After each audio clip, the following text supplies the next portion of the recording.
Hi, friends. My name is Tracy T. I am the founder and steward of Moms on Mushrooms. We are the largest psychedelic moms group on the planet, and we are here to provide education, advocacy, and support for mothers around the sacred and safe and intentional use of working with psychedelic medicine, specifically microdosing magic mushrooms.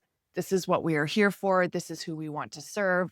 And I hope that this channel helps you learn more about microdosing, its benefits, and also the mission of Moms on Mushrooms so you can make an informed choice if psychedelics are right for you.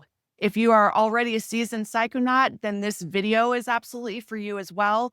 We have a really beautiful vetted directory of psychedelic practitioners, facilitators, guides, and retreat centers called the Motherboard. I felt that there was a need in this space to find people who facilitate large dose journeys and really vet them and elevate the best of the best in this space so that people can find the right guide for them who is ethical and works in integrity. And that's what the Motherboard is about. I have spent the last several months interviewing all of the guides we've accepted into our directory, really getting to know them. And I'm excited to bring these interviews to you here on YouTube. These interviews are also available inside our directory. They're also available in our private membership community to grow, but they're too good to keep private.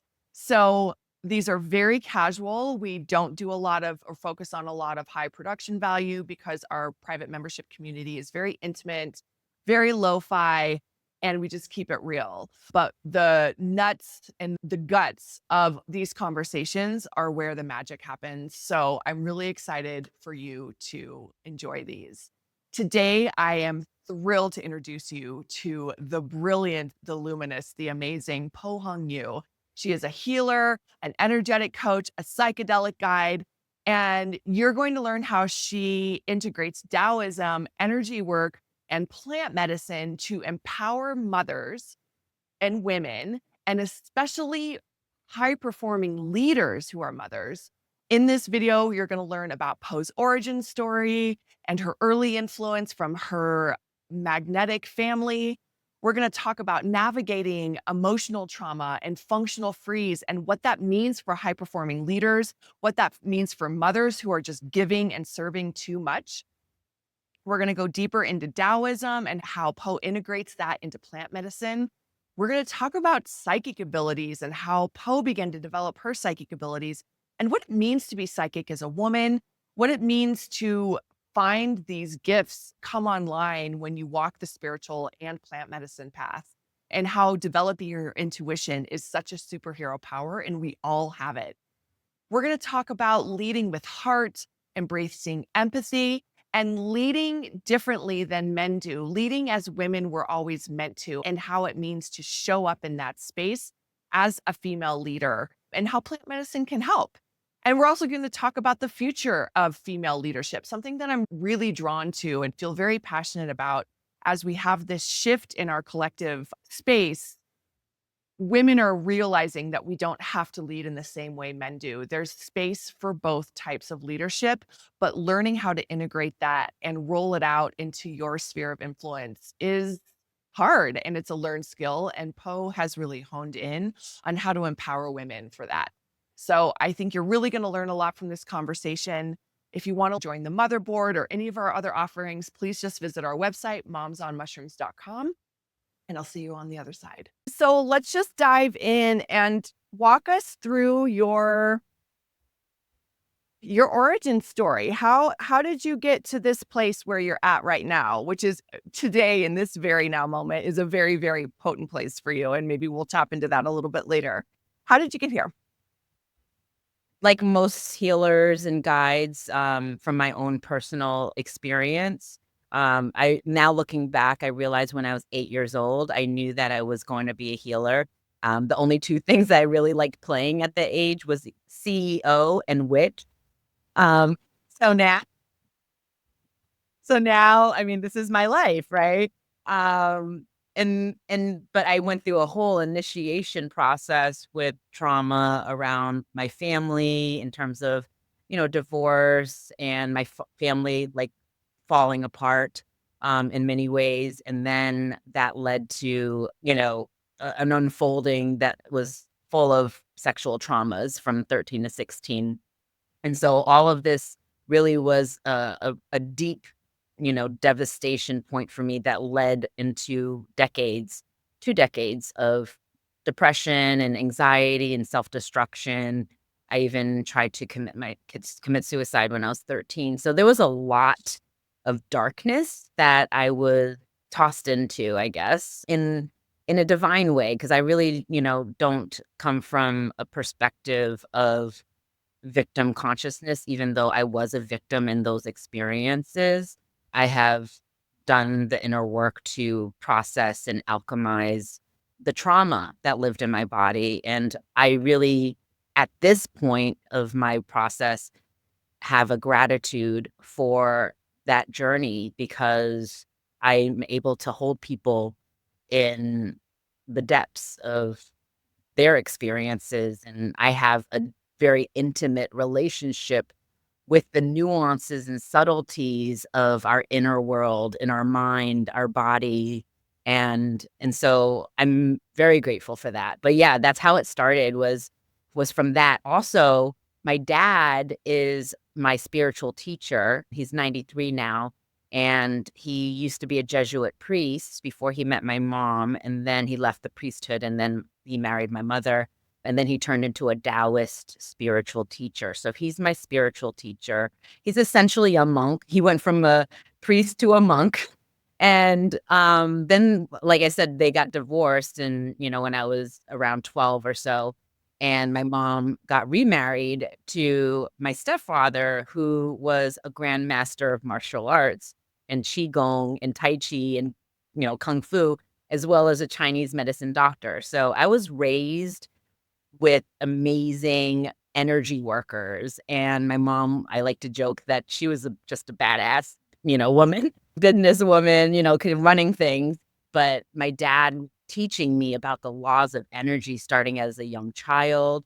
And then I'm observing my stepfather doing Qigong with his students. And I remember one memory of they had their eyes closed and he was pushing them without touching. And they fell like kind of skip back without their eyes open. They didn't see what was happening. So that's when I first saw the power of energy in a physical form in that way. It was very obvious, and I was like, "Oh, wow." And so having these two men in my life really solidified something deep in me. So it really felt divinely orchestrated that I'm here. And then, going through my process of healing, and then I became an acupuncturist in 2011. And so, Taoism is actually the foundation of Chinese medicine. So it all really came together in such a beautiful way. And so Taoism is really the foundation of all of my work and how I live.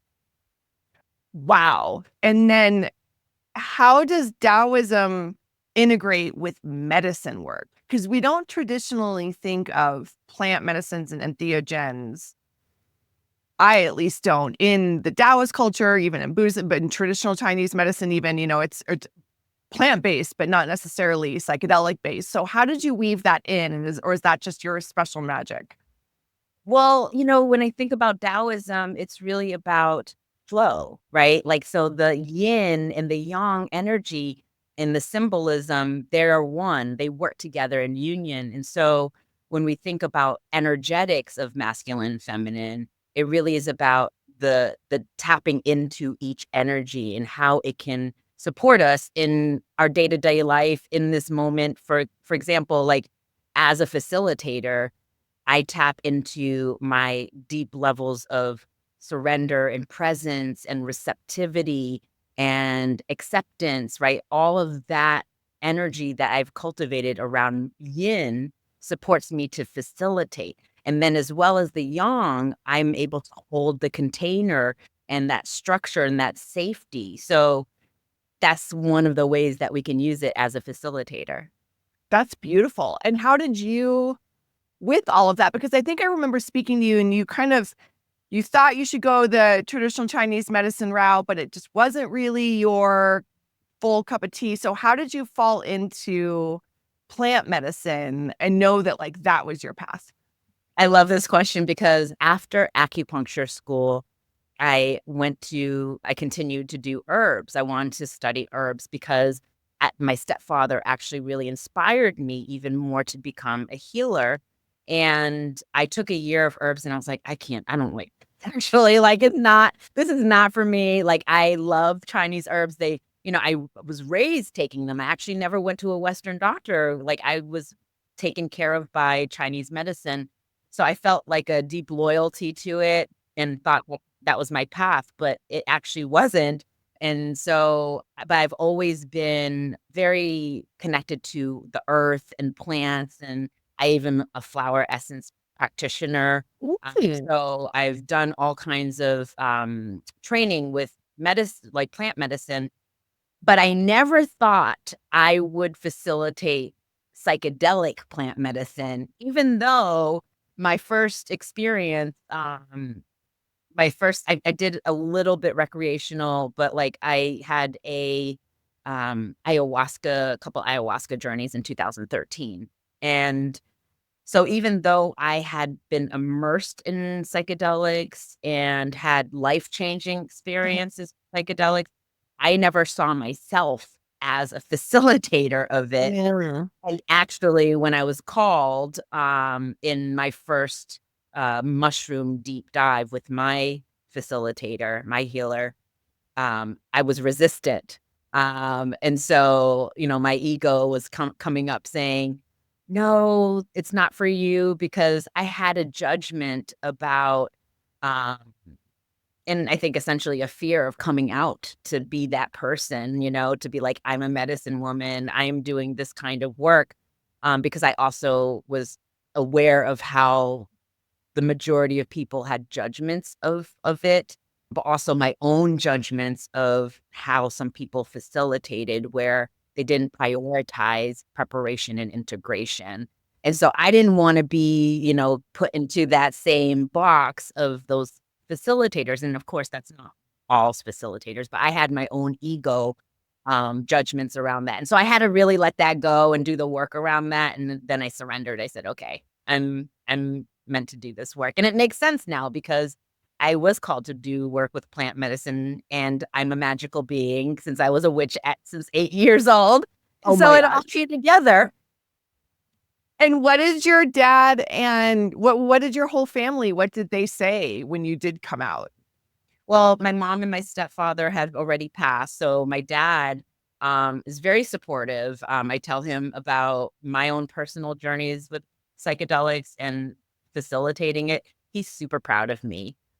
He believes in all of it. He's the most open-minded and accepting person that I've ever met, and, like, he really taught me from his own personal presence and the way he held space for me, he taught me the power of yin, the power what he calls yin love, which is full acceptance because yang love is more of like the external, like show me, right? Like whether it's like with touch or a gift or words, which is all beautiful, but he taught me the depths of yin love, which is so much deeper. Wow, and how amazing for a man, a male, to teach the yin part, because Mm. which is yin and yang, right? Maybe women are actually supposed to teach the yang, I don't know. We still have to learn the yin, I think, before we could teach anything, but that's so beautiful. So how I wanna talk a little bit about just your emphasis on energetics, and it's obvious that it comes from this lineage and from this, like, life school that you've been in. You say you're a magical being. We've talked a little bit about, like, offline, like, being, like, psychic and you're so intuitive, and so how do you prioritize that part, not only in your own medicine practice, but how you facilitate other people? Mhm. Yeah, first, before I answer that, I'd love to share that I started cultivating my intuitive and psychic practices at a young age. Like, I had an intuition knowing that I had something there, and so I always started, just fine tuning, fine tuning, fine tuning. And at this point, I call myself a practical mystic Mm. because very grounded, but Sure. also connected to the energy. And so sometimes I feel like I would like to say that I'm a good balance between the yin and yang, essentially. And so when I'm working with somebody, I'm always, it's just natural. It's not even like a trying. I naturally connect with the deeper parts of them. And my friends may have found that annoying before when I didn't, when I wasn't actually a coach and they're like, okay, stop like using your Really? x-ray vision. Yeah. Well, How do you fine tune that though? Like, how did you know and how do you trust it? I think that's something a lot of women really struggle with because I feel like we're all psychic on some level. And I feel like a lot more women are coming online recently and we're feeling more psychic. But how do you trust it in a world that you're told that you're crazy and that you're just a crazy witch that deserves to be drowned? yeah, great question. So my answer is twofold. One is feeling that call, that knowing inside of your being and trusting that. That's the first step. Just like when I was a teenager, I felt something, right? I was like, I feel like I have this like way of tuning in, but I don't know how to use it. And Yeah. so ask somebody.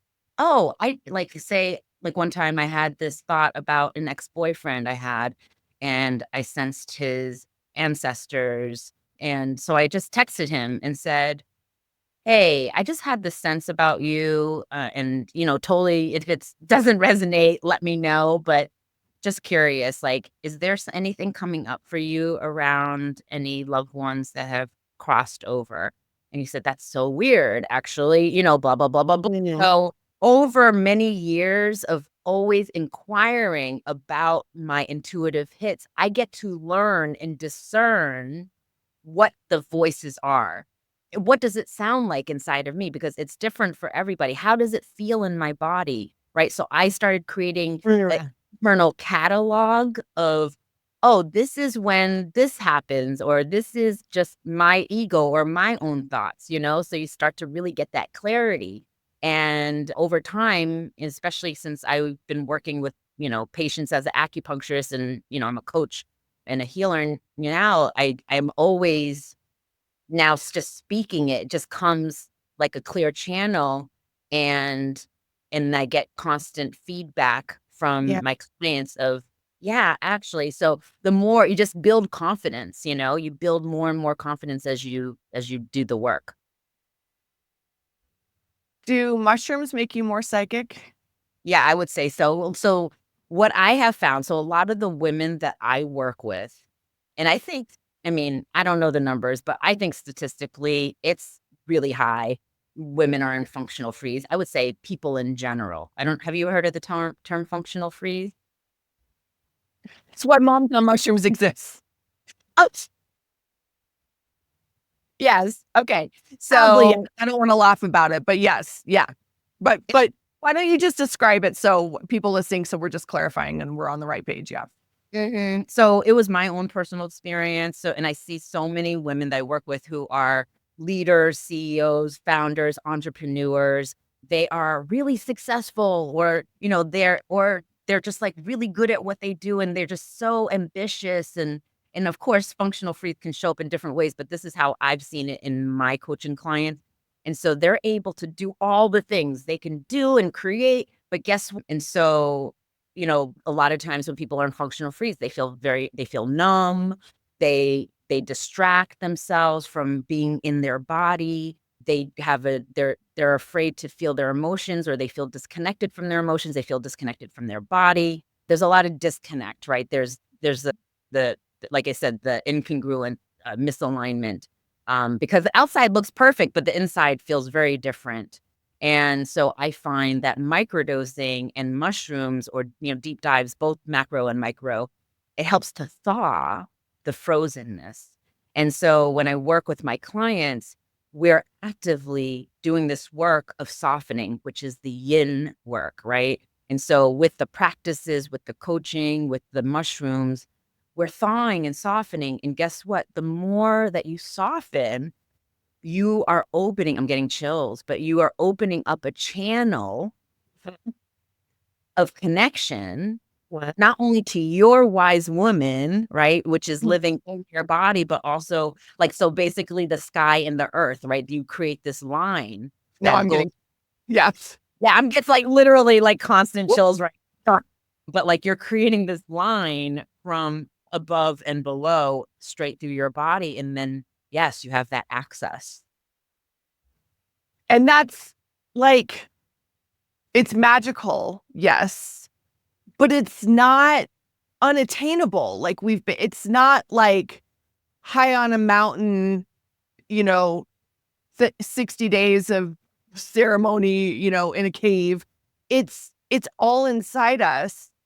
And it's like you said, I love the analogy of thawing the frozen. Like it's just been frozen, but it is a channel. I mean, one of my teachers just teaches, to be a hollow bone, and that when you're a hollow bone inside you, like, but I love the idea of that hollow bone connects to to the planets, to the celestial, and to the earth. Mhm. That's just human nature. That's not anything, you know, guru level. That's No, just it's just who we are. absolutely. And we all have access to it. And I just want to say a side note, when I think about Qigong and Tai Chi, like this, Mm. that when I talk about the connection between the celestial and the earth, like it's that line that we open up to, and anybody can have this access. And it just requires practice.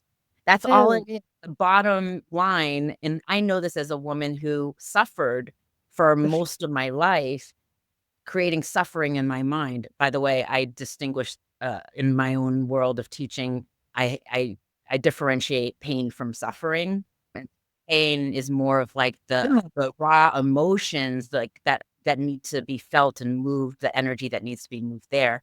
And suffering is created from the mind, the ego. And so, I as a person who suffered a lot in the past realized there was a moment that I realized I need to just commit to doing the work, really, and doing the work in a very specific way, because I thought I was doing the work before because I knew all the whys. I could tell you inside and outside why I was the way I was, because I was Okay. emotionally intelligent, Mhm. but because I was in functional freeze and had this frozenness, I was staying in my mind in just in the place of cognitive understanding Yep. versus embodied knowing. And so this is why the work of somatics and embodiment is so important, so that we can really create that union between yin and yang. This is yin, our body, yang, mind. And so creating that connection and flow, then everything starts to open. Yeah, and this is a direct correlation to mothers and motherhood, especially this narrative that we're supposed to be this superwoman, we're supposed to do everything, we're not supposed to feel any pain, we're not supposed to not like it, we're not supposed to be sad. We just have to go, go, go. And, then you start to freeze that part. And I'm curious how you differentiate, or if you differentiate suffering from grief and pain, because when I hear is like this story of this, thawing it out and rebalancing the yin and yang. But inside that, it's like I feel like we have to allow ourselves to feel things, but while we also have to give ourselves permission to move through things. And like, where does grief, because I think that's a lot and very prevalent to mothers and just women in general, right? Like grief on any number of topics. Where does that fit in? I'm just curious. So I would categorize grief and anger and rage under pain. That's Okay. all pain. So in my world, that's how I talk about it. And by the way, I created a process called anger alchemy, because there's so many women that are angry and resentful, but are afraid to actually feel and move through it, as well as grief. I have found personally, and it's not always this case, but a lot of times this is how I would show the layers if it was a cake, let's say, right? So we have this like wall, the armor, the frozenness, that is the protection. It's our defense mechanism. Our nervous system was like, oh, I need to protect myself. So that's like, in that frozenness can actually create the suffering because it's like the wall that doesn't allow you to drop into your body and feel what's underneath the frozenness, which is the grief, the anger. Because guess what? A lot of us don't want to feel angry at our parents. I know I had that issue. Like, like there's so many judgments around feeling in general. And so that's where somatics come in, is really giving permission to feel. And in feeling is the movement. In the feeling is how the energy moves, because emotions are energy, and energy by nature needs to move as Yeah. a here. And you'll find a symptom, their body starts to communicate: tight chest, tight throat, tight jaw, lump in the throat. There's these symptoms around here because they've been repressing and suppressing their anger, their voice, their emotions, their grief. And so the body is always communicating in how, where it needs attention and where the energy can move. Yeah. I had an acupuncturist a million years ago, and she used to always say I had to be a happy flowy river. Like, happy flowy river. That Well, is too I know. It was like such a joke because I was trying to get pregnant. I was not a happy flowy river. And I didn't actually appreciate what she was trying to tell me at the time because I didn't know how to be a happy flowy river. But you're right. Like, if you don't have a happy flowy river, the water's got to go somewhere, and it's never cute when it spills out of the river. Like, it never works out for anyone. so And yeah, so that can look like this, just so people, it can look like illness, it can look like insomnia, it can look like anxiety, it can look like depression, it can look like tension in your muscles, right? There's headaches, digestion issues. It literally can come out anyways because energy needs to move. And so if it's not moving, it will find a way out. It can also look like you being a bitch to, your partner or like a stranger too, right? It has to come out somehow. And so that's why it's best to just like do it in a way that's more healthy for you. well, and that's kind of my next question. A lot of times I speak to women who, understand cognitively the possible benefits of a large dose journey, or even the possible benefits of microdosing, and put a full stop to it because they don't know what will be on the other side, and they are terrified of what's on the other side. And what do you say to those people?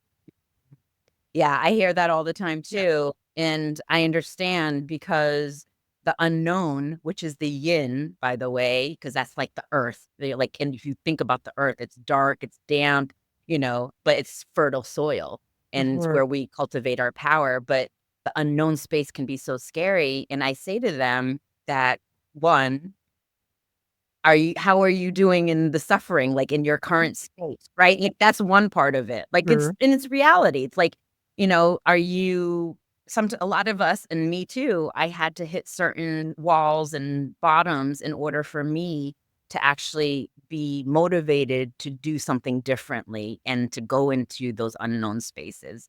So there's merit there, right? There's nothing wrong with that.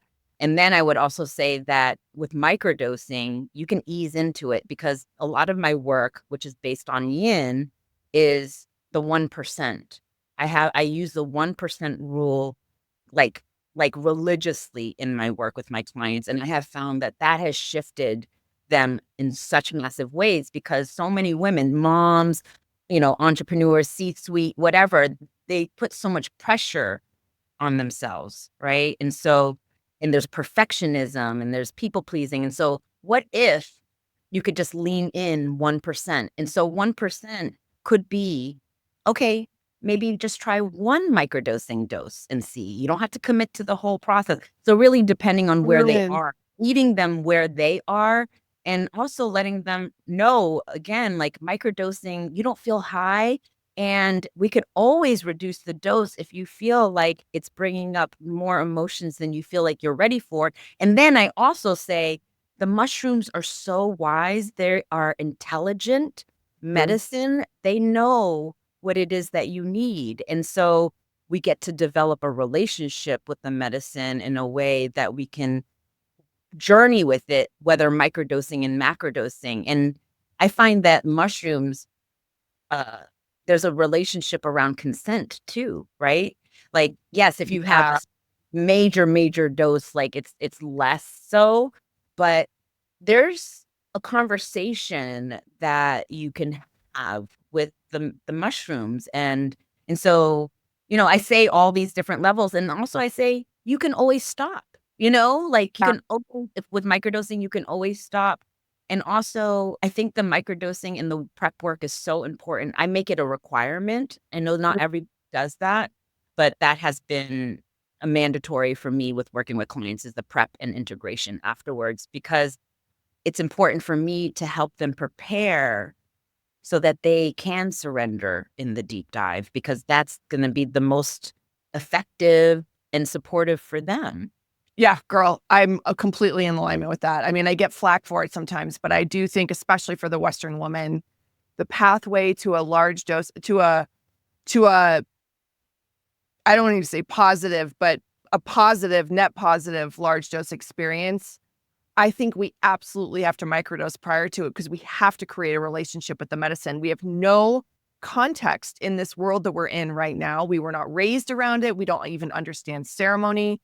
Even if you went to church, you don't actually understand what like circular yin sacredness actually is. And if you don't know it and then you swallow down 3 grams of penis envy with no idea what you're getting into, it's going to fuck you up.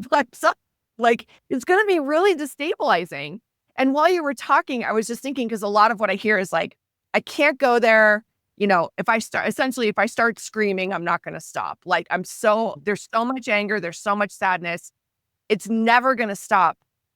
And while you were talking and so beautifully illustrating how we alchemize this, and actually, frankly, how quickly moving it through your body, how quickly it actually happens. Yeah. We're not even allowed to think that either in Western medicine, right? You take a pill for the rest of your life and you suffer. You suffer along with the pill.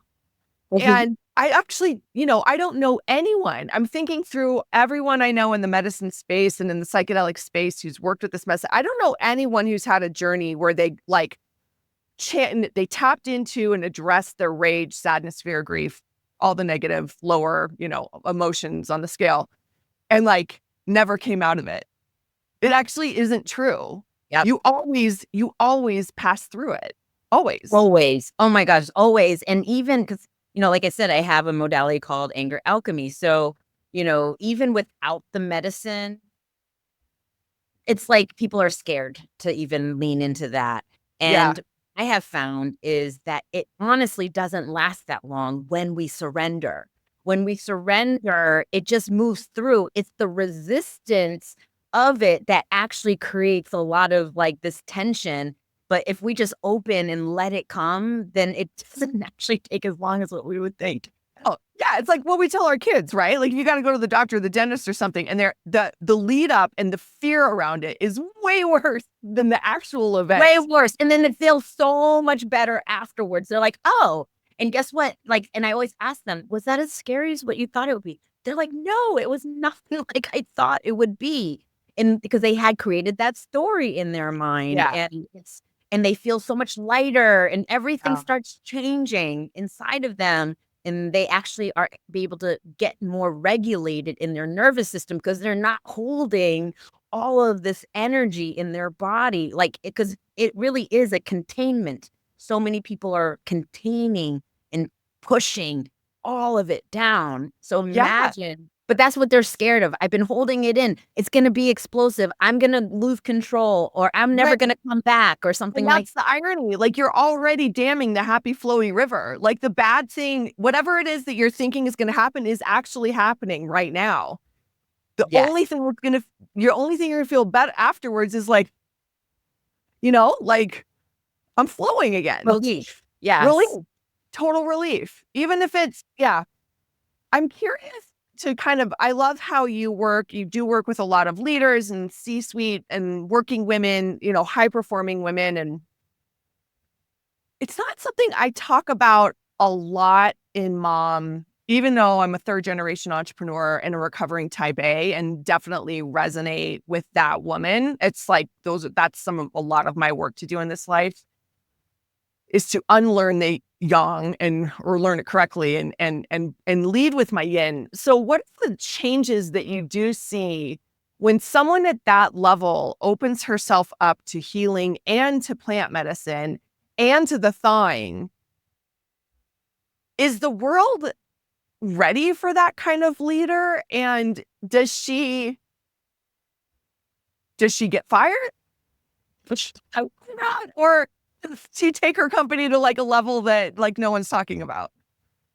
Oh my gosh, this is so exciting. So I have a client who is an 8-figure co-founder, and she was all the things that we talked about, right? Just super numb, disconnected, shoving food down her face because she didn't want to feel all the things. And our work has completely transformed her life. So now she's a better leader. Because part of leading better is leading with heart, right? Okay. Leading with empathy, leading with vulnerability, with transparency and truth. And so she has found that her team has completely shifted in how they relate to her now. And she was surprised by it. Like they feel even more safe to express their opinions and be in their genius because she's showing up with different energy, they feel safer, right? Because as a Right. fusion body, that literally changed everything. Her whole business has shifted because of that. And because she's happier. She's not holding on the resentment anymore. She's not exhausted anymore. She felt like her time wasn't her own. So I believe very much in the ripple effect. And Mhm. so we just need to take a stand for ourselves and trust that everything else will fall into place. So yes, it's happening. I see it.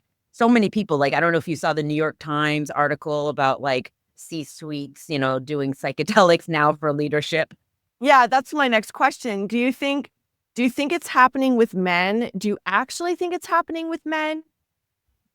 I think it's happening with men. I don't work with men. I'm open to it, but women are more drawn to me, and that's Yeah. where my heart is.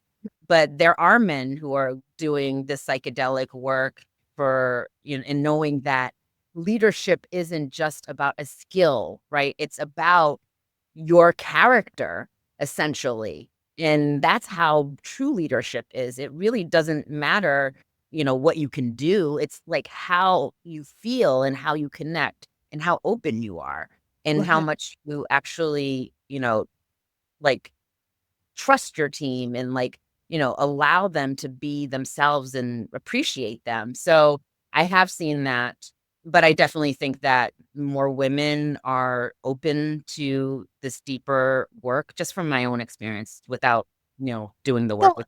and it makes total sense again based on everything we've been talking about that a woman trying to act, this is this awakening that we're happening right now. Like a woman trying to act like a man and be a leader is going to kill her essentially. Like she can't physically do it because that's not her. The energetics are all off.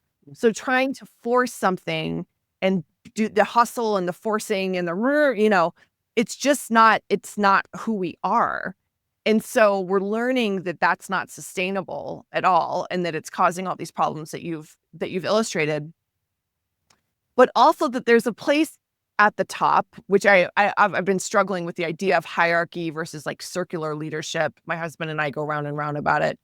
But that there is a place at the top for female leaders, for women leaders, just differently. And so that causes an entire shift, like you're saying, like an entire ripple of understanding and being able to work with that and understand it and appreciate it and value it. Yeah. Um, and so, in terms of just like money and, manifestation is still the very buzzy thing right now. How do you, what am I trying to say? Like, what do you see happen when a woman steps into her like leadership power? Do Mhm. you find that she actually requires less of the materialistic world, of the money, of the things, or does she simultaneously attract more? Like, Does it not matter? I'm just curious where from your point of view. Yeah, so I'll just use the same client as an example. So she got to this point where she had more space and calmness and groundedness and clarity and innovation because, that's what Yeah. happens when we thaw. We're more connected. And so, yes, she actually had more space to pursue more companies that she wanted and she started to attract these ideal clients. And so because your energy attracts like energy, right? And so Yeah. she started to attract that. But also at the same time, she wasn't like gripping. So it's more of like this open energy of receiving versus I need to have and trying to control it. So it's not that it's about the more is bad or it's gone up or down. It's just the way that it comes in feels more connected versus having to, yeah, force anything. And Okay. it feels better. It just feels better. Life Yeah. feels better. The Yeah, process. receiving versus wounding is like I felt my shoulders just like relax just at the idea of it. All Mhm. right. So, okay. CEO Taoist psychedelic witch. Whoa. Love Yes. Tell us, give us your hit. Like, what is the future of psychedelics that you see for women? What is the future that you see for us? Mm. Wow, I love this question.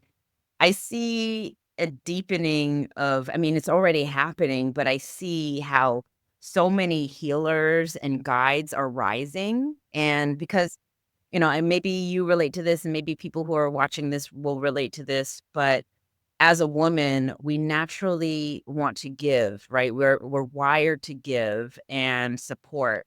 And as a young person, I had this feeling like I needed to save the world at 8 years old. Obviously that came into me from probably and I don't know where that came from, but it came in. I was born with it, I feel like. And so I think the more that these, all of us do our own inner work, more people are rising and that we all do it together versus feeling like we're responsible to Ooh. do it all ourselves. As because on the victim triangle, there's the victim, the rescuer, and the perpetrator. And so many women are identified as the rescuer. So I see a lot more women shedding their rescuer identity and really stepping into and embodying their power as a medicine woman, as a healer, and we link arms. I'm getting chills again, but it's like warriors of love, like an army of like healers, and we're all doing this work together versus feeling like we have to carry it alone. And I think a lot of people feel like they have to do it alone. Oh my gosh. Girl.